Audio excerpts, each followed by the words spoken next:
Leila Wice. Welcome to the podcast. Tell me a little bit about your work, what you're working on these days, or just, what the kind of work that you like to do. Tell the people what kind of work you like to do. Well, I actually started out not as an artist, but as a historian. And I've always made things. And people who know me well say that I've always been an artist, but I didn't really come into that identity. Actually, Art Lab was a big part of helping me do that, participating in that first cohort. So... Wait, what Art Lab was an important part of helping you think of yourself as an artist?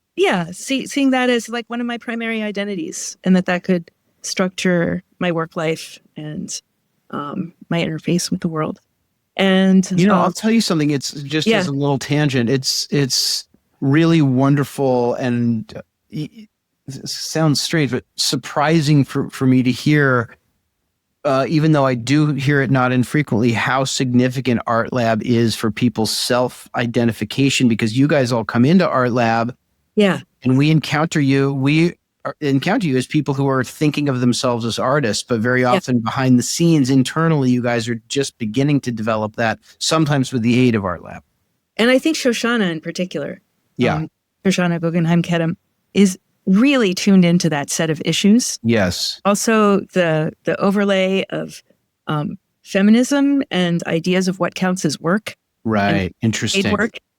And she really brought that in as a theme explicitly. Yes. That was super helpful to me. And in that group, that intergenerational group of people who, had exhibited widely and were just getting started. And it really brought that to the fore and helped me embrace it with intention. Yeah, wow, that's really powerful to hear that, because I've seen her do that work within the context of the cohort, but to see how it lands with people is something else. Okay, so as a historian, yes, and I was mostly a historian of 19th century Japan. And what I was very excited about in the early 90s, when it was kind of new within European and North American historiography, was to use objects as texts. And I have always made things and learned from things, and there's kind of a dialogue back and forth with objects and materials for me. And at some point... And that's a very late 20th century, early 21st century movement within history. Is that right? Yes. And it's related to post-structuralism and the idea that, words are not one-on-one, with meaning, that Derrida kind of cracked that open. And based on Levinas, who's Jewish and, some of it. But the idea also of questioning the divisions of disciplines and putting together that you don't have to make a line between art history and history. Right. And then maybe you don't even need to make a line between art and art history. Right. Which is something very rare in the US. Yeah. If you abandon the categories or create new categories. Yeah. Yeah. So I grew up with a lot of special old things. I grew up in Philadelphia where people are really into history. And when I went to Japan, they laughed and said, haha, you're talking 300 years and you think your city's old? So right, exactly, yeah. But I feel it out here. And my family, there are a lot of collectors. My father collects miniature books. My grandparents collected Jewish ceremonials. And so tell us, what are you holding right there? I wanted to tell you about this. This is a special one. It was in their collection. And I don't know does it bring anything to mind for you? I mean, I'm getting a little bit of now that you were just talking about Japan, a samurai vibe from that hat or something. Spot on. You see the crests? Yeah. There's the chrysanthemum for the emperor and the Tokugawa clan of the shogun. I got it from my grandparents. Oh. From there, I took it. I inherited it from their collection. Oh. I didn't know about Havdalah growing up, but I knew about the spice boxes. And there were things that we'd actually take out of the cabinet and smell them. Interesting. So was this intended to be a Havdalah spice box? So I love the word that you used, intention. Yeah. Because it was not created as such. And what it was tourist art from late 19th century Japan, which is my favorite time there. So it's the early Meiji period. And they're doing up the Orientalist thing, like what are people interested in? So this was like a trinket that you could buy and bring back from the trip. And what happened is that someone carved onto it. Can you see? Beret. Oh, it says beret. I couldn't make out the first. Yeah. Yeah.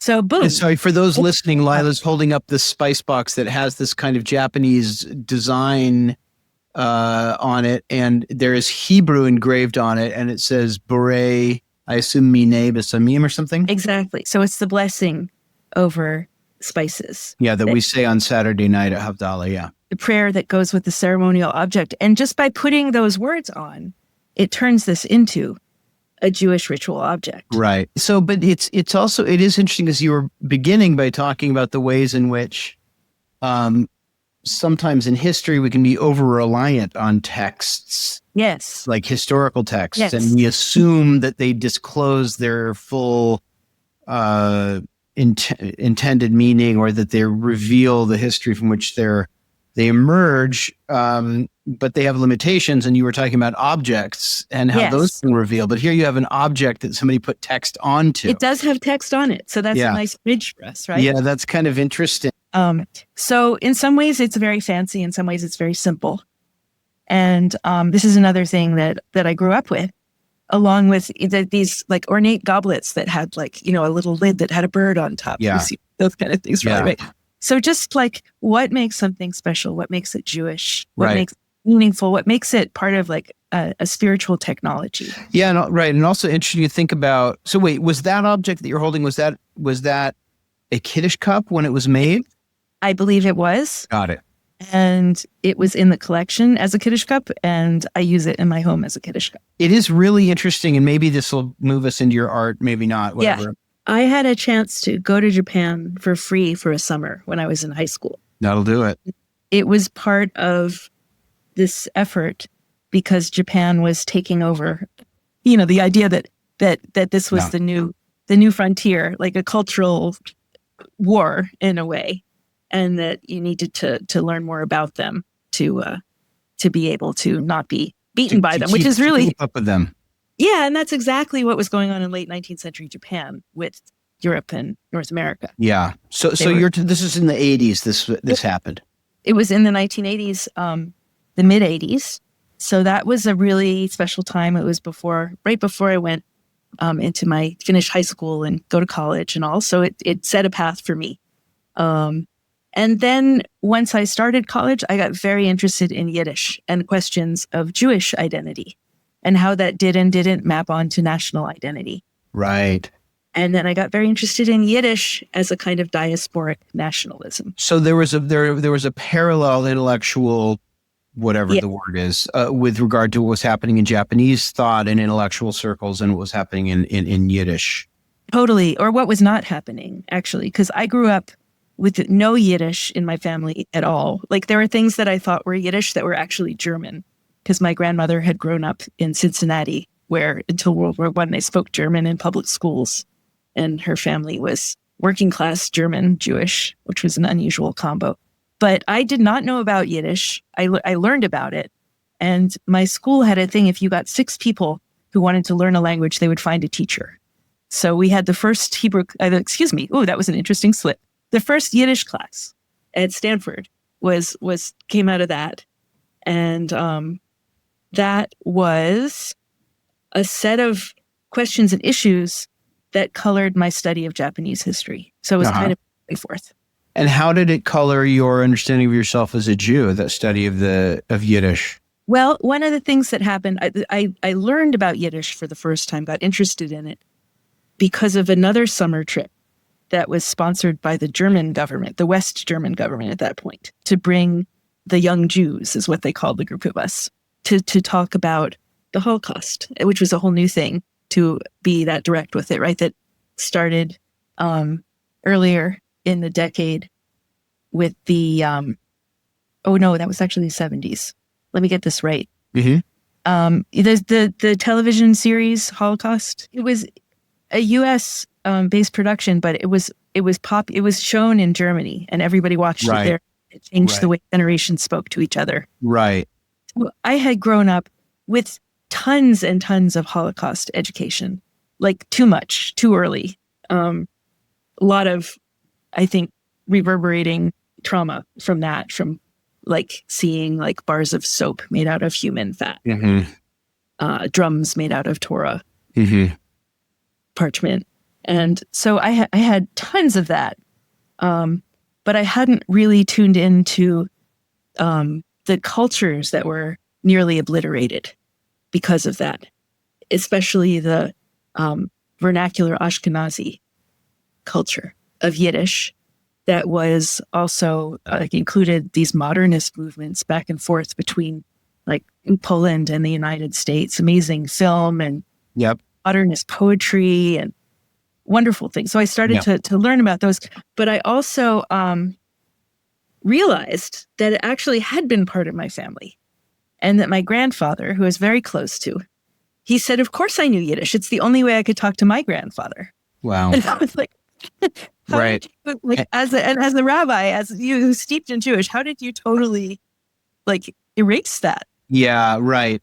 Yeah. So you grew up without knowing that Yiddish was, obviously a really important part. I say obviously because I also shared that same ignorance. If I thought about it, like, well, of course it was an essential part of my family history, but I grew up with none of it. Yeah. So it was we're the same generation, right? It was sort of a moment, I think, in the late 20th century, mid-late 20th century. And the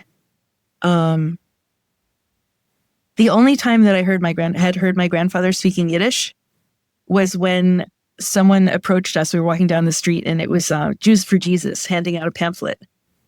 And the pamphlet said, "A shlemiel or a shlemazel?" Oh my gosh.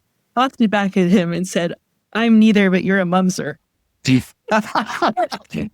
I'm like, what do all these words mean? That is great. Right. Mumser, for those who don't know, means something like an illegitimate child. Yeah, that's a better way to say it. Thank you. Just like my children. Yeah. But I want to delve into something because, Yiddish. So I'll show you because I'm just exploring this. So I literally just bought this gorgeous volume of this book called The Way We Think. It's a two volumes. By Leftwich. By Leftwich. And this was apparently a very common in this is looks like the first printing 1969. It sounds like in the 70s, this was a really common work, and it's a collection. It's in English, but it's a collection of all of these Yiddish giants. Oh, wonderful. Eyal Peretz, Zeitlin, Ben Adir, Chaim Greenberg, on and on and on. They're all translated into English, and they're just essays. Shalom Ash is in here, all of these giants of Yiddish culture. And I guess what I'm belaboring, and I want to talk about it, and I also want people listening to know it, because I've mentioned this before. Very often, Jews who know anything about Yiddish, we think of it as like, oh yeah, the language of the old country, of the old religious Jews, and the language was decimated in the Holocaust, and that is true, but people don't know something you just briefly alluded to, which is that Yiddish was also it gave birth to a whole secular modernist culture of the Jewish people as well, that flourished in you may know more here than I do, but in the early 20th century and a little bit before, that was, really like quite a modern literary movement and artistic movement. And the more that I read these essays, in particular, this first couple of essays in this volume by Peretz, I'm really struck by the ways in which these guys were focusing on questions about Jewish identity that I wrestle with, and I think that other Jews wrestle with, and that is, how do we make sense of a Jewish secular culture, and how do we, when we recover Yiddish, it's not just that we're returning to our spiritual forebears in Europe who were davening and praying, but we're also gaining access to this whole vibrant secular culture that's not here anymore. but some people are trying to breathe life back into. And this word vernacular that I keep coming back to. Yeah. So part of what's happening is that the people who are actually like have access to scholarship in writing and like making that their everyday, all day pursuit of Jewish texts, written texts. Yes. Right. It's almost exclusively male. Yes. And Hebrew is the focus, with some Aramaic and some Yiddish gluing it all together. Do you mean now or back in the day? Well, back in the day, I just wanted to point out that the idea of Yiddish and it being secular, I see, right, is partly because it existed. It wasn't like an alternative to text-based, like all-encompassingly observant Jewish practice in life. It was the thing that made that possible. It was sort of the backdrop for that, and it was also often thought of as the realm of women.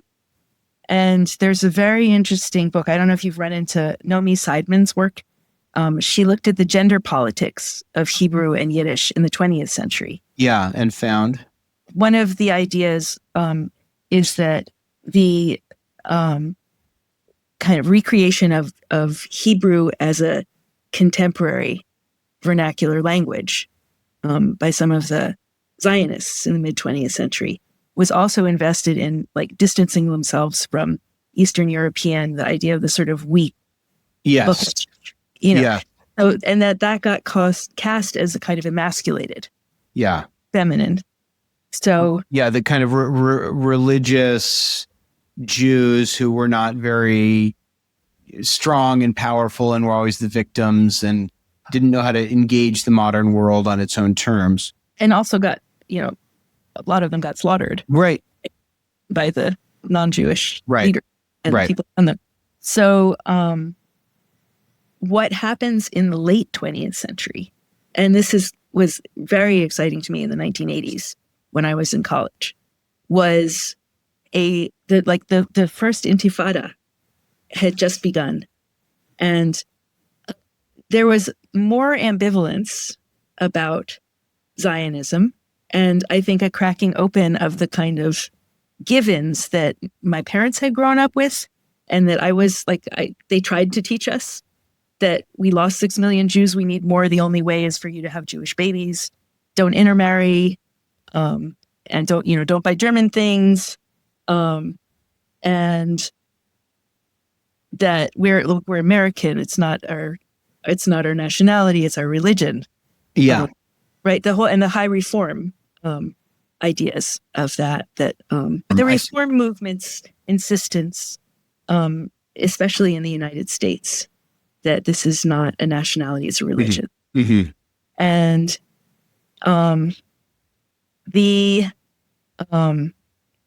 there was a really interesting moment where like the National Yiddish Book Center came to be from like people collecting out of dumpsters these old volumes of Yiddish philosophy and literature, right? Yeah. This kind of very sudden turn in how like young people were finding value in these things that were literally being trashed.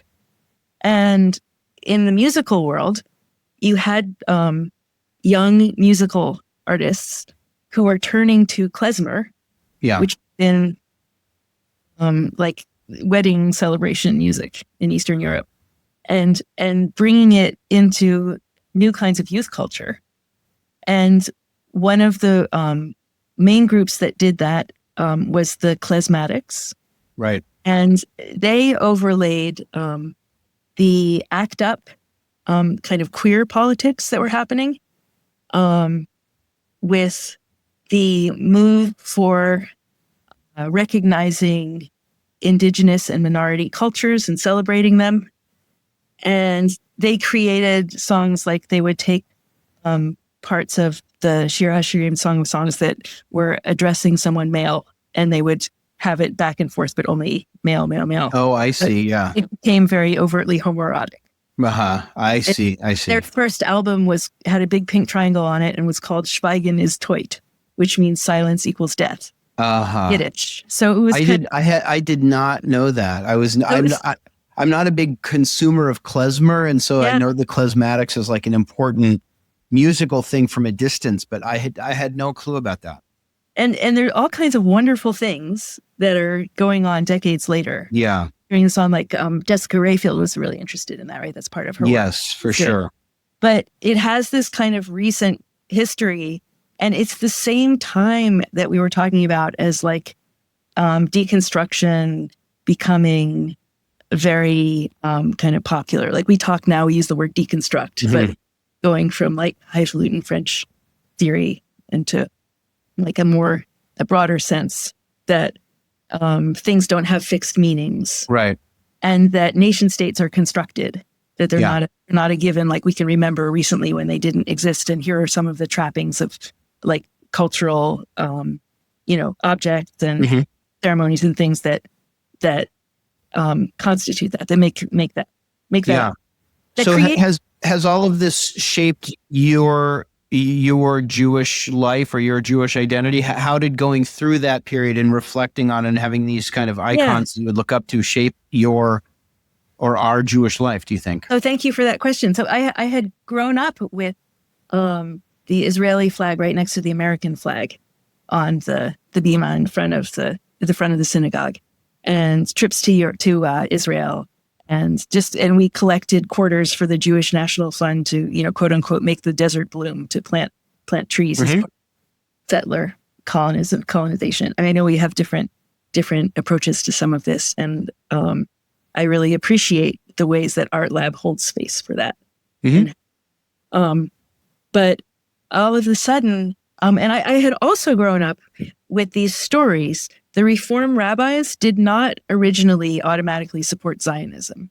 Right. No, by no means. There's even a whole book, Jews Against Zionism. Yeah. And I think my grandfather has a line or two in there. But until the Balfour Declaration and the state of Israel, the creation of it was sort of set in motion, a lot of people had other ideas. And that kind of galvanized the movement, as I understand it. Yeah, I mean, it is a really interesting moment in Jewish history. And a lot of it has to do with the kind of assimilationist anxieties that, that you gave voice to when you're talking about high reform. There were a lot of people a lot of Jews were convinced that it was that the best aspiration was to blend in and not to aspire to a national identity that might give rise to a nation like Israel. So that's one way of casting it. And that's often how Reform Judaism is portrayed. And this is something I think you know more about the Jews. You've experienced like training within it and being a professional clergy. But my family stories had little shadows of other possibilities. My grandparents they talked about going Hoboken to Haifa on a ship to visit Palestine in 1939. And the story is that my grandmother said at some point, it's time for us to either get to work or get out. And they left. So it was just partly a question of like, what is our basic commitment? Is it to this place, or is it to this set of communities and text? Meaning it's either time for us to get to work in Palestine or go back to Hoboken. Like and they decided. Are we part of this movement to make this land Jewish land? No, we're not. So let's get out of the way for the people. But it's interesting because you're presenting that as a separate idea from the dis-ease about having a separate identity, but they're really just branches off the same tree, Yeah, that's interesting. But I think of a lot of ways within Jewish communities that the Reform movement was anything but assimilationist, like lay low. And I guess these could also go together. But there was a kind of sense of, I think you could call it creativity, that like, hey, girls and women should be more actively involved. Absolutely, yeah. Made up confirmation, yes, which was based on a Christian ritual for teenagers, older, and then backstep from there, they made up bat mitzvah. Right. And that was something that my grandfather was involved in. And then the question of whether intermarriage was good for Jews or bad for the Jews. Is it people in on their terms and fosters community, or whether it's like part of finishing the work that Hitler started. Right. Yeah, for sure. So I see a lot of things that, like, I grew up and I had Jewish friends in school, but a lot of them were conservative. We're in the conservative movement. And the architecture joke, why are Reform temples round? Because they cut corners. Oh, gosh. That's terrible. So, and I hear it, like, even in my community here in Portland. Yeah. And I think there's a particular thing, too, that, like, Reform seminaries were the first ones to ordain women rabbis. Mm-hmm. So there's a generation which has been very important in the Portland Jewish scene, who are women rabbis who went to Reform school because that's the only thing they could do. Right. And then they got out. And you're reminding us that it's not the full picture just to view Reform Judaism as a watered down something, that it actually did stand for a something. Yes. And I actually think that growing up with this approach to religion and to all kinds of other things, it was liberal more than progressive, but that things don't have to be the way they are. Yeah, no, and that fully engaging with it includes a critique, which kind of leans more into Reconstructionist, Kaplan. Yeah. That really appealed to me later on. But there's a kind of openness to it, which is not just about making things easier. I think it's actually, in some ways, it's a lot more work. I think, look, I grew up Reform also, and my father of blessed memory, who's looking over my shoulder, was a Reform rabbi and like a card-carrying Reform Jew. Yeah. He identified as a Reform Jew. And so, I resonate with a lot of what you're saying. I mean, but I think I see it as both. I think it was, look, people come before movements. The Reform movement didn't cause anybody to be more assimilated. The Reform movement was an emergent, I would say. Part of it was a reflection of people who were doing what we now call assimilation, which we should not judge because we didn't come from the same world, and we're not dealing with the same things they were dealing with. But I agree with you very much that it was not just that. It stood for something. And I think among the, you've mentioned a couple of wonderful examples of where it was creative. The other very important part where it was very creative and very active and very engaged and threw a lot of resources behind. And my father's one, I believe, shining example of this, but there were many more of his generation. Yeah. And that was engagement with politics, which they saw emerging as out of the prophetic traditions. But I think there is something to come back to, that this idea that creativity is an integral part of post-temple Judaism. All right, I love it. Yeah. After the temple, the second temple got destroyed. Yes. In 70 of the Common Era. And the whole religion was structured around sacrifices at this temple. Yep. So there was this dilemma: how do we do Jew without the temple? Yeah. Right? That's where we get the Mishnah and Talmud of trying to sort that out. And there are a lot of voices that other approaches that didn't get codified within that.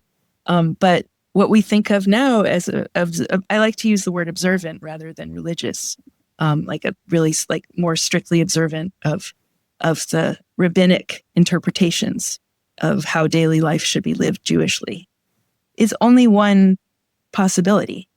Mm-hmm. And there's a kind of creativity that was at the heart of that whole set of discussions, which are meant to be ongoing and alive, but get kind of weaponized as this like truth. So wait, let me slow you down.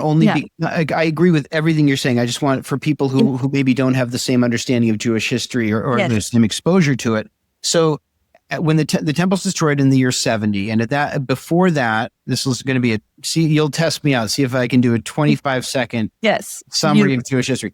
standing on one temple, and so the Israelite religion or Judaism, let's just say Judaism, before the temple was destroyed, was totally centered on the temple in Jerusalem, and your prayers would go up through the priests and their sacrificial system. The temple's destroyed, and Judaism no longer has a national center. It no longer has a religious center, and Jews are struggling to figure out what do we do? Who are we? And then there's this generation of people we now call the rabbis, and you're saying they had this extraordinarily creative impulse to reimagine what it meant to be a Jew. And this is where, if anybody who has ever lit candles on Friday night with a challah and done the blessings, that is nowhere in the Torah. That comes right out of this creative generations of Jewish geniuses who were creating what it meant to be Jewish. But you're saying at some point that creativity was overtaken by a loyalty to just recreating whatever that first generation of rabbis did, right? Yes. What does it look like to recapture that? So for you, the essence of that movement, of the rabbinic movement, was not the prayers and the blessings. That was secondary. What was essential, I think you're saying, is the creativity. And I think it goes back to this idea of I and thou that Buber has, and the binding of Isaac. Like, where does the covenant of God and the Jewish people come from? It's this thing that it takes both sides, and there's this eternal necessity of reenacting.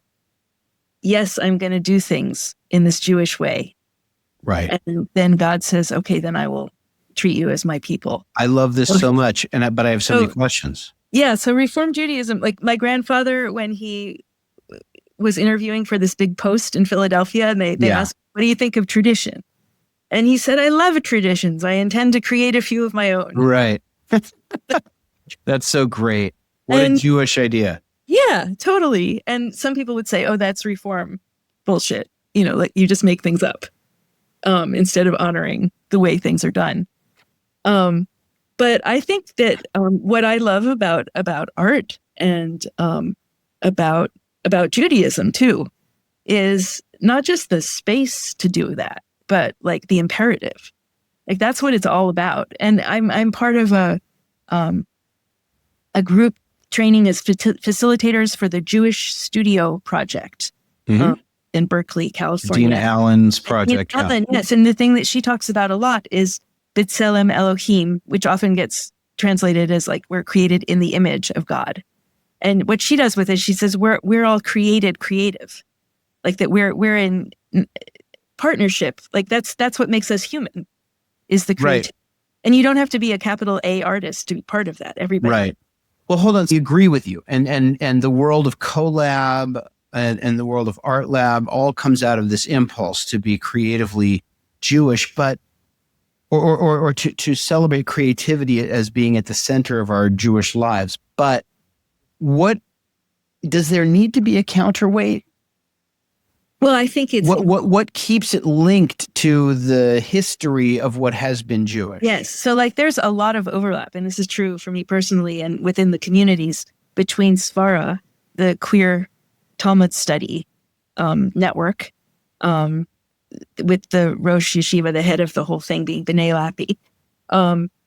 There's a lot of overlap between Svara and Jewish Studio Project. And those are folks who are learning some Aramaic to be able to really dig in the way, Orthodox guys within the yeshiva are studying all of the tractates of Talmud. We're the biggest customer. The Svara is the biggest customer for the main publisher of Masechtot, of the tractates, the Talmud tractates at this point. Okay, and by the way, I'll put their website in the show notes afterwards for people who want to explore Svara.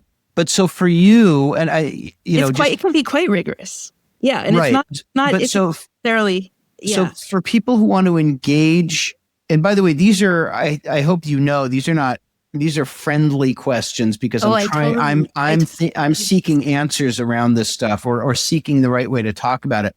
what allows us to hold on to that creativity, which must be open and must be of our moment and of our lives, what anchors that is we ought to also be engaged in knowledge of the tradition, right? I wouldn't want to reify the tradition as a separate thing.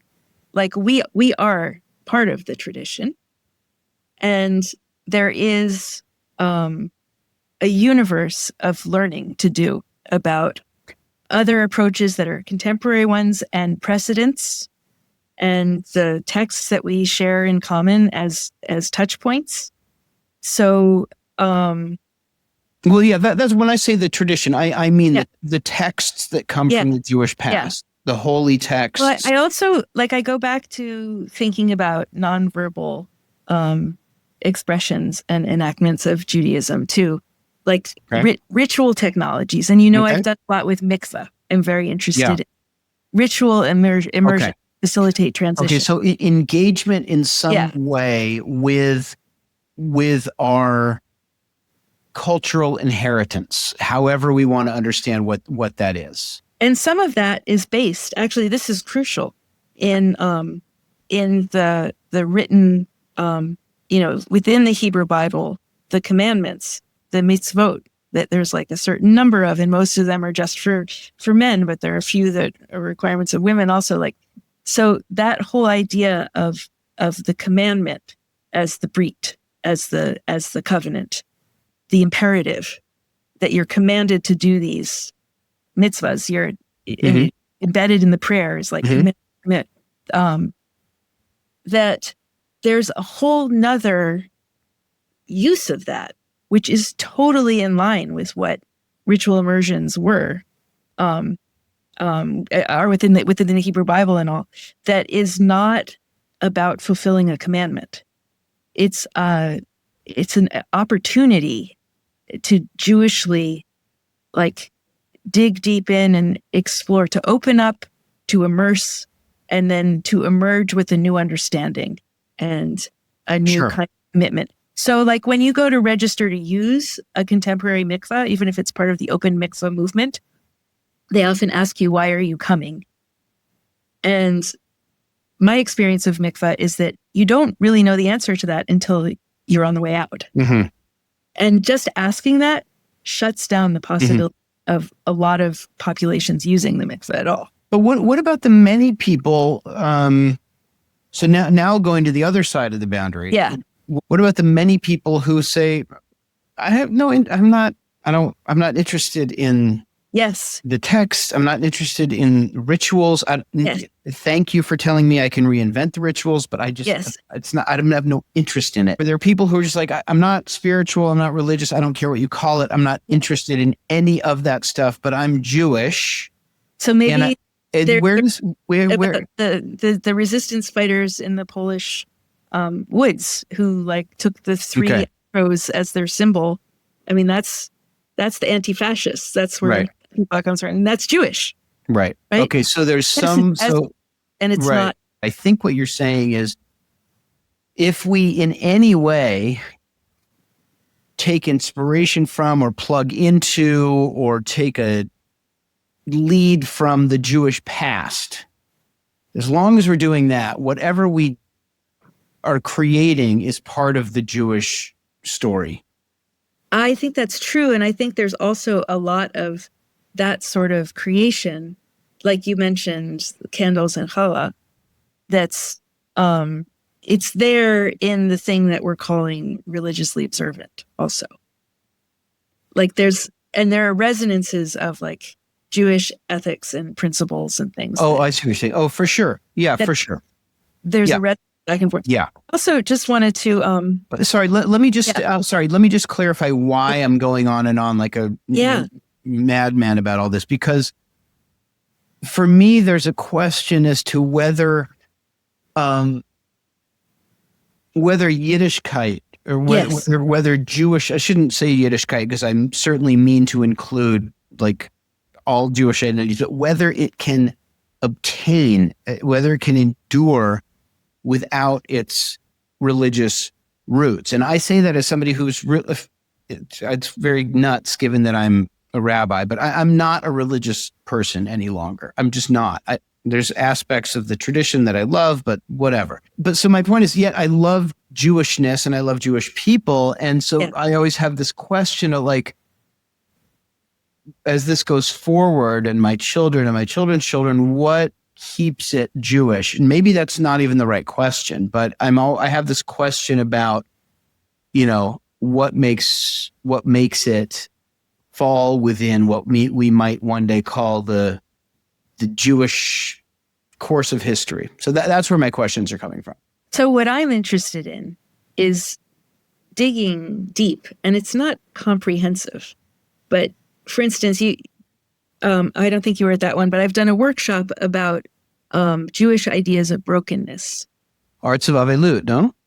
Yes, and shivarim, of broken, like things that are what you do with things that are not complete or whole or working. And it feels like there's a contemporary impulse to literally like sweep them away. And that's actually not the most Jewish approach. Right. If you think about things like the way the 10 Commandments, the stone tablets and the second version of them and all that are discussed and handled. Other examples of that. So I want to bring some of those specific texts to groups of people with a Jewish focus, whether they're Jewish or not. That's the point of gathering. And think, okay, what implication does this have for now? Mm-hmm. And how do we be Jewish community with the kind of breaks between, among different political approaches, right, or priorities, or like, how do we deal in Portland with conflict or vandalism? Mm-hmm. Do we clean it up and not, Mm-hmm. which I think is the default here, right, in places other than things like collab. Or do you take it and learn about it and look back to the other texts, right, and say, okay, well, we're going to do our version of this. What is it going to be? But let's have it be informed by that. And then for me, art making, and this is the Jewish Studio Project process too, that you move between words and non-words, and you move between interpretation and creation. Beautiful. And right. So the creative interpretive process is in itself engaging you in this beautiful Jewish essence. Yes. And it's actually something, it's not just Jews who do this. And there are lots of like sort of 3-part, like I was saying with mikvah, I realized it's very much like the Jewish studio process thing, that it's you open to it. It's some kind of spiritual grounding maybe. And this is how the prayer services are set up too, right? And you dive in. And then you ideally get to this place, like we get to do, hopefully on Yom Kippur, where you've kind of stepped out of ego and your relationship to all the other humans around you. And it's just you with you, or if you think like maybe it's you with Source or something, or Hashem, God. And you can see something and hear something that you have within you that you didn't have access to before. And then what's key, like with the entheogenic therapy, right? Psilocybin, whatever, that you need to have a way of integrating that back into the big world. Right. The emergence. So when you leave shul or whatever, you're not leaving it all behind. Yeah. And then you have nice. You have some anchors that are real within your life. Beautiful. So that for me, like making art is at the heart of that process. Right. The act of creation. Artists, but also a big part of the work that I want to do is to join in community and across communities to do that kind of vulnerable work. Right. Generative work. So one example, I have, some of the broken glass from the window of the East Side Jewish Commons. It was broken a number of times. And I've done workshops where I bring that and clay to people and we look at texts and then people do their own work, interpretations within it. And I'm working on a bigger project myself where I'm using that as a material. Oh, God, that is so beautiful looking. Lila's holding up. What is it exactly? Well, it's ceramic. And there's broken glass within that? And it's, so it's a very shallow drop shaped. We hold it up again. Platter. And you know what it reminds me of? What does it remind you of? First of all, it's very beautiful. Yasher Koach. Yes. The colors and the refraction of the light. You know those rocks, those stones that you crack them open? They're like, yeah. That has something beautiful within them. And we talk about broken glass in a Jewish setting. What else is it? It's Kristallnacht. Mm-hmm. It's, broken glass that's like a marker of the Holocaust beginning. It's it's vandalism in our own streets. It's and I because of the mikveh stuff, I do a lot of things with drops and drops, and so they're usually have been all about water, and now I'm thinking a lot about blood, and also about tears. And I love the colors in that. It's really it's kind of like you can't even pin it down, right? Gorgeous. And it's something so beautiful that comes from something so ugly. Yeah. And I want to do a field of these that also is about the kind of the impact of things happening over and over again. What it means to turn from one big solid thing into like almost infinite shards. Right. And we think of like tikkun olam, or the idea of fixing the world, putting the pieces back together, and wholeness, alum shleimut. But it turns out that this was really very impactful for me. That whole, in that sense, does not mean perfect. That there is a brokenness to wholeness. And I think that's a very Jewish idea.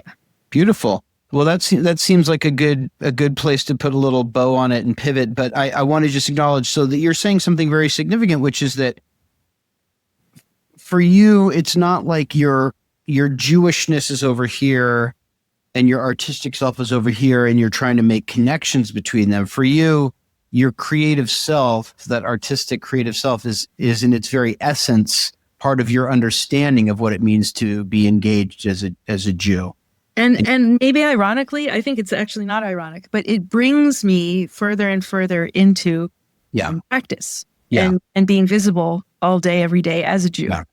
Like start Beautiful. wearing I love it. Or like my grandfather had a talit, a Jewish prayer shawl, in his collection as like an ethnographic artifact. That had a number on it, and it was in like a bottom drawer. So great. And it's this wool. Is that the very one? This is it. Oh, cool. What a great thing to have. It's the talit that I use. It's got some folds now. I want to do some. Oh, beautiful.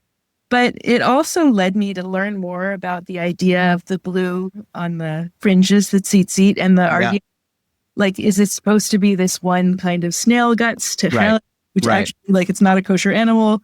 And then Kara, I'd say, no, don't use snails. Like, do something precious and blue. Yeah. So I'm making tzitzit that are this sort of like the idea of eco kosher. There's something very special and very local also. So we can get blues from certain wild mushrooms. Yeah. Oh, beautiful. That's of course. What is the essence? What is the meaning of this tradition or this imperative? And what's the analogous, like, what's our version of that? One thing that, first of all, for people who don't know, so Lila's talking about, for tzitzit are the fringes that are on the corners of the talit, and some people wear them, what we call a talis katan, which is you wear them in your undershirt. Traditionally, males do, but they're on the corner of the talis, these fringes, and there's some of them are dyed blue. You'll see that sometimes. It's very gorgeous blue, and Leila was referring to the debate within the Jewish tradition about what ought those be made out of, and that they're anchored in place. Yeah. Relationship of the individual to nature and the world. Yeah. Like responsive. And that's very Jewish too, right? That's for sure. So listen, I want to, we've got unfortunately we have to wrap up, and I've loved the conversation, but I want to ask you just to give us something that you want people to know about, something you want to share with the people. Okay. So there's an author, Marjane Satrapi, who wrote Persepolis, which is a graphic novel. It's so great. And there's a beautiful movie of it. Iranian artist, yeah? Yes. She left when the Shah was ousted, and she talks about the kid's eye view of that happening. And I've been thinking a lot lately about the decisions that we have to make in this country, about, at what point, and I grew up with this with the Holocaust story, is there a tipping point at which you need to be and be something? And how does that work? How does that happen? Yeah. How does that family decision impact kids? So that's something that I'm thinking a lot about, interested in. But I was also thinking about this really cool kids book that she did called Monsters Are Afraid of the Dark. And the princess... What a great name. Has them steal the moon and put it in her room so that the monsters won't come to her, and it messes us up. Wow. And then someone says in the middle of the book, the pivot is the moon is not the only answer. Right. So I think about all of our different ideas of what feels safe and what is safe, and how the more creatively we can interrogate that and explore that together. Great. Like that for me comes back to the ideas of like how we relate as Jews in the United States to Middle East politics, or to like, do you hire an armed guard to stand outside the synagogue or the community center when you have an event, or do you get the Portland peacekeepers who are unarmed conflict resolving people of many races and ages? And just like, is it feel safer to hide the vandalism, or to make art about it and connect with other communities that are having their places act, right? And, protect each other in some way. So that's a really helpful phrase for me. The moon. Okay, interesting. So Marjane Satrapi, and what's the name of the children's book again? It's called Monsters Are Afraid of the Dark. Great. And then Persepolis is the other one. Really just wonderful stuff. Okay, and then what is the best Jewish food? Borscht is an important one to me. So good. And I grew up with my kind of waspy Jewish grandmother, not the rabbi's wife, not the Rebbitzin, the other, would get Manischewitz in a bottle, in a quart bottle, and put sour cream in the bottle. This was like cooking she did, and shake it up so much that it was like this creamy, pale, sort of Pepto-Bismol colored. And it had the little uniform. It sounded yummy until you said that. Right? Little uniform strips of meat in it. So it's like very like homogenized uniform. And it was delicious. I loved it. Sweet and sour. Yeah. And then like decades later, I encountered this thing called borscht in like Upper East Side and, at B&H Dairy, where it's a sweet Puerto Rican guy making challah bread, which isn't braided, but it's like big chunks. And that there are all these different versions of it. I think when I was younger, I had something that was called borscht that was just horrible. Yeah. And it was like, I'll never eat that again. And then we were somewhere in New York, and there was this gorgeous pinkish, lavenderish, creamy. Oh, it was so like good. Ukrainian. Yeah, and I didn't realize it could be that good. So that's a wonderful. I don't think anybody else has said borscht. That's so great. There's a Yiddish love song from the early 20th century, and the line is "Hab noch za borscht nicht gegessen." I have never eaten such a borscht. Like that's the expression of like being totally head over heels in love. Yeah, that's so great. Oh, I love that. I've never. Leila Wice, thank you. That was really a lot of fun and really interesting stuff. So thank you for making time. Okay, I appreciate what you're doing for all of us, and thanks. All right. Yes. All right. Shabbat Shalom and Shana Tova Umituka. Yes, may you be sealed for a good year.